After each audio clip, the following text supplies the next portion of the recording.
Hello, Just Too Good here, and I want to know if this is a scam for adults collectors, a junior scam where they throw in an interesting minifigure in a set like this and then they expect us collectors to buy it. Well, let's see. This set retails for $20 with 73 pieces and 3 minifigures. The Spider-Man minifigure of this set is exclusive, a Far From Home outfit, which I wanted back since that movie came out. That black and red looks freaking awesome. That face print is the same one that's used in the Sanctum Workshop set. Torso and legs, again, both exclusive, dual molded legs. You got some back torso printing as well. And as with any Lego Spider-Man minifigure, we have that web string piece as well as a web slung piece.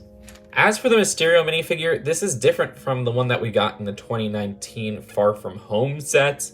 This one looking more accurate for the exclusive torso and legs. That fishbowl coloring as well as the cape coloring is akin to the comic version of Mysterio we got earlier this year in the Daily Bugle, that awful truck set. At the back, you can see some interesting torso printing. I love that pearl gold base. Unfortunately, underneath, we don't have a Jake Gyllenhaal face. We just have this blue unprinted face print. Well, face piece. And then at the left, we have this remote control that's controlling the drone using a 1x2. That's a nice print that has appeared in some other sets before. For Nick Fury, this is the same version they used since the Far From Home sets of 2019, specifically that bad Stark Jet set. This design using the same face, torso, and leg printing. This also appeared in the Helicarrier set, as well as the Advent calendar from this year. You can see some back torso and head printing, and the 2 blasters he has look very alien-like. I guess that's because they want to make it kid-friendly since this is a junior set. They didn't just want to give him pistols or whatever. For the 2 builds, you have Fury's car and a drone. The build for the drone is simple because, well, this is a junior set, so it has a very blocky bottom. I think that's the worst part of the build. I actually like how the top looks with this nice translucent green 1x2 that they use 4 times. Some white at the top. You got a 1x2 print, which is the same one that they have on Mysterio's remote control. But anyways, this has a 1x4 disc launcher at the back, where you put in those circular 2x2 tiles, and then you just push. And they launch so fast, I mean, that barely showed up on camera. You can also adjust these parts at the front for design. As for Fury's car, this doesn't really look like Fury's car from the film, but the design right here is a pretty cute 1x4. Looks like something from Town Juniors of the early 2000s.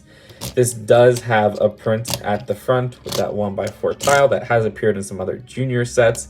You have enough space to fit 1 minifigure sitting in that cockpit right there. I wouldn't really call it a driver's seat. There's not much of a seat. At least there's a steering wheel there. And we also got clips at the back if you want to have it hold those blasters.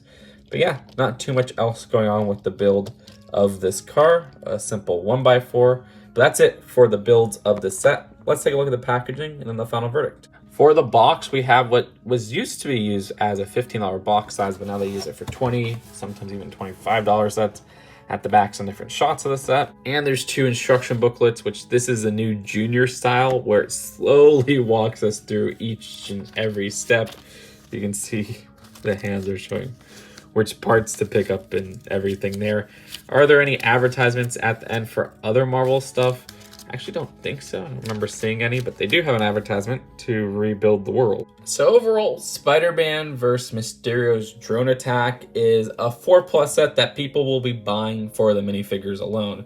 This has the adult appeal of including that exclusive Spider-Man outfit, as well as a new variant of Mysterio, which looks better than the existing variant that we got for the MCU, in my opinion. I do kind of wish they had a new variant of Nick Fury.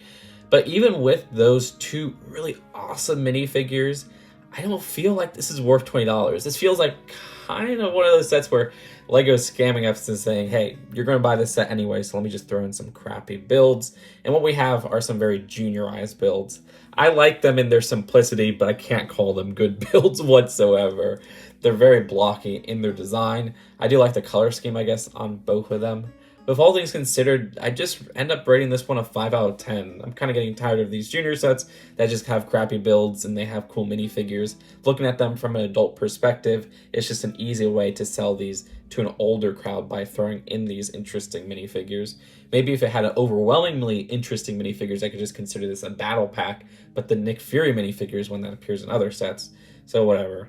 Let me know if I'm being too harsh on this set. Let me know your thoughts in the comments below. Subscribe for more LEGO Marvel content, and I'll see you guys later. Peace out. Bye.